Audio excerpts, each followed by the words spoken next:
Ahora pocos lo saben, pero a mediados del siglo XX, los ingenieros soviéticos experimentaron mucho con el plástico. Fue un intento de responder a los estadounidenses por sus desarrollos innovadores. En 1957, en Disneylandia, se construyó una casa del futuro de plástico, una cabaña futurista. El diseñador, cuyo proyecto fue desarrollado en el Instituto Tecnológico de Massachusetts, la Unión de Repúblicas Socialistas Soviéticas, respondió construyendo el primer prototipo de una casa residencial individual hecha de nuevos materiales. Corría el año 1961. La casa tenía 2 pisos. El primero, técnico, de bloques de vidrio, y el segundo, residencial, de plástico reforzado con paredes de 14 centímetros. Es difícil de creer incluso en nuestros días. Incluso entonces, hace más de medio siglo, todo aquí era de plástico, ventanas de acrílico y papel tapiz de policloruro de vinilo. Lo sorprendente es que construir este tipo de vivienda costaba 3 veces menos que los edificios Khrushchevka. Sin embargo, el proyecto nunca se lanzó a la producción en serie. Sin embargo, en cuanto a operación y mantenimiento, la casa resultó ser bastante cara. Las autoridades temían que tanta belleza fomentara en el ciudadano soviético un individualismo plástico y fuerte. La construcción de viviendas en la Unión de Repúblicas Socialistas Soviéticas permite estudiar la historia de la Unión Soviética. Stalinki, Khrushchevki y Brezhnevki. Cada proyecto de vivienda tenía su propio espíritu. ¿Para qué? Las entradas se pintaban sobre todo de azul y verde. ¿Por qué las puertas casi siempre se abrían hacia adentro del departamento? ¿Y para qué servía la ventana en el baño? En este video responderemos estas preguntas. Así que míralo hasta el final, estará interesante. Antes de ver el video, dale like y no olvides suscribirte al canal. Cada semana publicamos aquí contenido interesante y educativo. Con el poder soviético, la mayoría de la población vivía en viviendas comunales. En ese tiempo, esto se llamaba política de compactación. Los antiguos dueños convivían con los trabajadores. Surgieron grandes departamentos multifamiliares. Existieron tanto en los años 30 como en los 50. Algunos de ellos incluso se pueden encontrar hoy en día. A mediados de los años 30, cuando millones de personas se mudan de pueblos y aldeas a las ciudades soviéticas, comienza la primera construcción masiva y organizada de viviendas en la historia de Rusia. Y es aquí donde empieza todo lo más interesante. Durante la época de Stalin, se consolida en el país la élite del partido. Altos mandos militares y representantes de la intelectualidad creativa difícilmente podían vivir en el mismo departamento comunal con los trabajadores comunes que apenas ayer llegaron del campo. Todos necesitaban vivienda propia. Así comenzó el gran proyecto de construcción de casas stalinistas. Ahora normalmente se les llama simplemente Stalinki. Según la idea del líder soviético, era necesario mostrarle al mundo el poder y la grandeza del pueblo soviético. Para esa época, los edificios podían considerarse lujosos. Normalmente, en esos departamentos, había de 2 a 4 habitaciones y un vestíbulo espacioso. Agua corriente, alcantarillado, aire acondicionado central. Aquí había de todo. Hoy se piensa que bajo el gobierno de Iosif Vissarionovich, el lujo y la decoración no estaban al alcance de la clase gobernante, pero no siempre fue así. Bibliotecas personales, despachos e incluso habitaciones de servicio, todo esto existía en los departamentos de esa época. Se destacan por sus techos altos y cocinas grandes, incluso para los estándares actuales. Sin embargo, no en todas las casas de esa época se pueden encontrar cocinas espaciosas. Incluso la ubicación de las casas del nuevo tipo no era casual. Las casas estilo Stalin se construían en las principales calles de la ciudad, al inicio de las avenidas y de las arterias principales. Frecuentemente, los pisos inferiores eran exclusivos para el personal de servicio, limpiadores, conserjes y seguridad. Las casas se decoraban con arcos, columnas y molduras. Las paredes de 4 ladrillos de grosor daban excelente aislamiento acústico y los habitantes no temían al frío invierno. A la gente común se le ofrecieron otros edificios de estilo stalinista. Y ahora volvamos a las casas stalinistas para la gente común, no para la élite de la nomenclatura. En ellas todo era más sencillo. La vida era comunal y muchos de los departamentos no tenían bañera. Este tipo de casas se construían principalmente en asentamientos obreros y en barrios urbanos destinados a ser habitados por los trabajadores de las fábricas. Ambos tipos de edificios de la era Stalin se construían, como se dice, para toda la vida. Su vida útil era de aproximadamente 150 años, por eso muchos de ellos han llegado hasta nuestros días. En 1955, el gobierno emitió un decreto con un nombre burocrático y aburrido sobre la eliminación de excesos en el diseño y la construcción. Muchos espectadores ya lo habrán adivinado. Tras ese nombre discreto, había cambios significativos. En la Unión Soviética comenzó la era de las Khrushchevkas.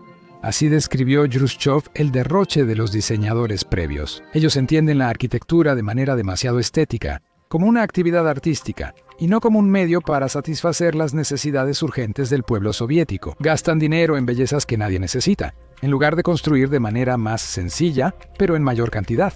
El lujo estalinista y la decoración de los edificios de apartamentos soviéticos están desapareciendo. Ya no está destinado a regresar jamás. Ahora, los arquitectos y constructores de la Unión Soviética tienen otra tarea: construir tanto como sea posible y al menor costo. Las casas de nuevas series solían ser de paneles. Para ahorrar materiales, las paredes interiores tenían 4 centímetros y las divisiones entre departamentos 8 centímetros de grosor. Quienes recibieron este tipo de vivienda renunciaron al aislamiento acústico y la conservación del calor. El proyecto de la enorme casa de los soviets y otras construcciones quedaron inconclusos. Varias, sin la decoración pomposa ni los adornos arquitectónicos, se terminaron hasta 1961. La época cambió. La Segunda Guerra Mundial sepultó miles de casas de ciudadanos soviéticos, muchos refugiados en cobertizos y chozas subterráneas, y había que hacer algo al respecto de manera urgente. Ahora es difícil de creer. Los primeros Khrushchevkas fueron un soplo de aire fresco para muchos en ese tiempo. Los ciudadanos que compartían la cocina con otras familias estaban felices de recibir un departamento pequeño pero propio. La clásica Khrushchevka es un edificio de 5 pisos con muros de carga longitudinales. No hay elevador ni conducto de basura. Tampoco hay balcón común contra incendios ni balcón. La cereza del pastel. La incomodidad fue el diseño con una habitación de paso. Para evitar que los dueños de este edificio nuevo se sintieran tristes, los arquitectos añadieron pequeños cuartos de almacenamiento. En algunas casas también había un estante refrigerador integrado bajo la ventana de la cocina. Ese es el tipo de bono al estilo soviético. Esa cocina en particular era microscópica. El área de 4 a 6 metros apenas deja que la dueña se mueva. Sin embargo, los diseñadores soviéticos sabían lo que hacían. Se calcularon cuidadosamente distancias, ángulos y proporciones. Este espacio basta para cubrir las necesidades mínimas. En cuanto a la comodidad, era mínima. La prioridad en la practicidad sobre los elementos arquitectónicos dañó la apariencia de los Khrushchevkas. Grises, sin carácter y deteriorados, lucen realmente mal. Pero por muy mala que fuera la calidad de las viviendas construidas, hay que reconocer que la construcción masiva en la Unión de Repúblicas Socialistas Soviéticas se adelantó a su tiempo. Incluso 60 años después en el mundo, se siguen construyendo edificios según los estándares soviéticos. La construcción habitual de edificios de 5 pisos resolvió el gran problema de la falta de viviendas. Khrushchev y su equipo detuvieron una crisis habitacional. El proyecto genial resolvió rápidamente los problemas diarios de millones de familias y fortaleció la clase urbana de la Unión Soviética. El Estado se dedicó tan intensamente a sacar a la gente de las ruinas de la posguerra que construyó una cantidad increíble de Khrushchevkas. Estas casas reflejaban su época. Por más que lo intentes, el espacio en el que pasamos la mayor parte de nuestra vida nos cambia. ¿En qué tipo de casa vives? Si es una construcción de la época soviética, comenta si te gusta o no. O tal vez has tenido la oportunidad de visitar alguna vez un edificio histórico. Bueno, nosotros continuamos. También se arraigó entre la gente el término Brezhnevka. Son edificios de construcción masiva de la era postsoviética de segunda generación. En otras palabras, son Khrushchevkas mejoradas que crecieron hacia arriba, aumentando el número de pisos, y hacia los lados, ya que los departamentos se volvieron más espaciosos. A estos edificios a veces se les llama mejorados. Se elevaron los techos y se amplió la cocina. En algunas versiones estándar, podían tener hasta 14 metros cuadrados. Los dueños de departamentos de otros proyectos con cocinas tuvieron menos suerte.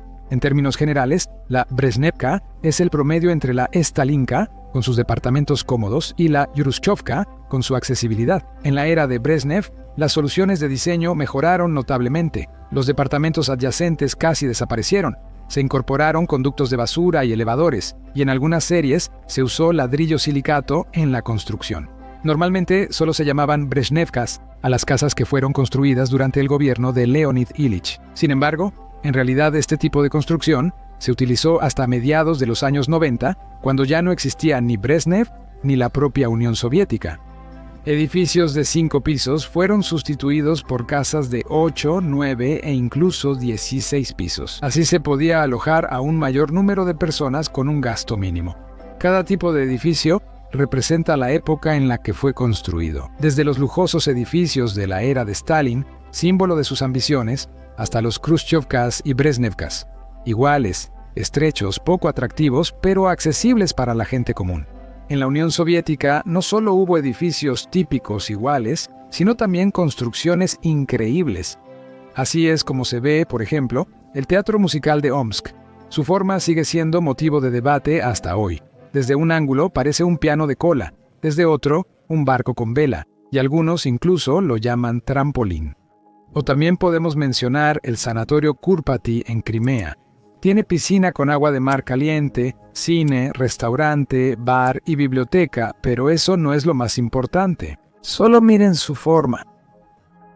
Aquí hay otro edificio, el Hotel Uzbekistán, un enorme hotel diseñado para recibir participantes de concursos y conferencias internacionales. Entre los paneles solares de la fachada se ocultan patrones nacionales. Y había muchos edificios así en la Unión de Repúblicas Socialistas Soviéticas. El triunfo de la fantasía de los ingenieros soviéticos se manifestaba no solo en el atractivo estético de sus proyectos. Algunas construcciones que parecían civiles podían funcionar como búnkeres o instalaciones secretas en caso de guerra. Por cierto, si también consideran interesante el tema de los edificios inusuales de la Unión Soviética para un video aparte, háganmelo saber en los comentarios. El diseño de ingeniería de las casas soviéticas ocultaba una serie de secretos, muchos de los cuales siguen despertando interés incluso hoy en día. La mayoría de las técnicas y soluciones que no se notaban a simple vista estaban pensadas para ayudar a los residentes en su vida diaria. Hablemos de ellas con más detalle. Una pregunta bastante lógica: ¿para qué sirve una ventana en el departamento entre el baño y la cocina? Esa solución está en algunos departamentos Yurushovka. Es un elemento de construcción curioso, ¿no crees? Hay decenas de teorías sobre su propósito y algunas de ellas son absurdas. Esa ventana podría evitar que la pared se derrumbe si hay una explosión de gas doméstico. Una teoría más razonable dice que la ventana ayudaba a ahorrar electricidad. Durante el día, la luz del sol entraba ahí, y por la noche, la lámpara ubicada en la cocina iluminaba 2 habitaciones al mismo tiempo. También existe una versión así. En los años de la construcción de los Hrushchevkas en la Unión Soviética, se estaba luchando contra la tuberculosis, y el bacilo de Koch muere cuando le da la luz solar directa. Y esta versión tiene todo el derecho de existir. La ventana también ampliaba visualmente el espacio, y los proyectistas soviéticos de edificios lo sabían bien. No pusieron la ventana en ese lugar inusual por casualidad. Con el tiempo, los habitantes de estos departamentos taparon las ventanas con ladrillos, por lo que ahora es más difícil hallarlas. Por cierto, no las tapaban solo por cuestiones de privacidad. El problema era que, por esa ventanita, casi no se podía fijar la parte superior del mueble de cocina. Pasemos a las entradas, que pintaban precisamente de azul o verde. Y de nuevo, hay varias versiones. Ante todo, esa decisión es práctica. Estos colores no se ensucian fácilmente y no se notan tanto los rayones ni los escritos. Algunas fuentes dicen que los pigmentos azul y verde son los más concentrados, por eso esa pintura se gasta lentamente. Cabe señalar que después de la guerra había un excedente de pintura verde en los almacenes, ya que era la que se usaba para camuflar el equipo militar. Por cierto, solo se pintaba la parte inferior de la pared. La parte superior normalmente se cubría con cal. Era mucho más barata. Por eso, ingenieros y economistas soviéticos del Gosplan calcularon todo cuidadosamente. Las puertas de las casas soviéticas casi siempre se abrían hacia adentro. Esto se argumentaba por razones de seguridad. En caso de incendio u otro desastre, la puerta podía ser derribada rápidamente desde afuera para entrar. Sin embargo, la KGB también podía entrar fácilmente derribando la puerta. Sin embargo, casi nada detenía a los empleados de los organismos estatales de la Unión de Repúblicas Socialistas Soviéticas. Seguro han notado que en casas soviéticas, solo los bordes de los escalones están pintados. La mayoría de las veces, para estos fines, se utilizaba pintura de color marrón. Según la primera versión, así en las entradas de los edificios económicos, se recreaba el ambiente de las mansiones zaristas, que tenían alfombras en las escaleras. Así, la entrada soviética parecía más agradable y generaba cierta sensación de comodidad. La segunda versión es la comodidad para las encargadas de limpieza, ya que el polvo y la suciedad se acumulan en las esquinas de los escalones. Esas esquinas eran las que se pintaban, haciendo la superficie más suave y facilitando la limpieza de las escaleras. Las casas construidas durante el gobierno de Khrushchev generalmente no tenían balcones en la planta baja, ya que eran edificaciones bajas y el balcón quedaría al nivel del suelo. Además, las personas que vivían en la planta baja tenían acceso directo a la calle, por lo que no necesitaban ese tipo de espacio. Otra razón de no tener balcones en plantas bajas es la seguridad contra incendios. Continuará. Esto permitía salir más rápido en caso de una situación imprevista. Gracias por ver este video hasta el final. Si te gustó, dale like y suscríbete al canal. Aquí encontrarás contenido interesante para cualquier ocasión y nos esforzamos por alegrarte con noticias e historias fascinantes. Nos vemos en próximos episodios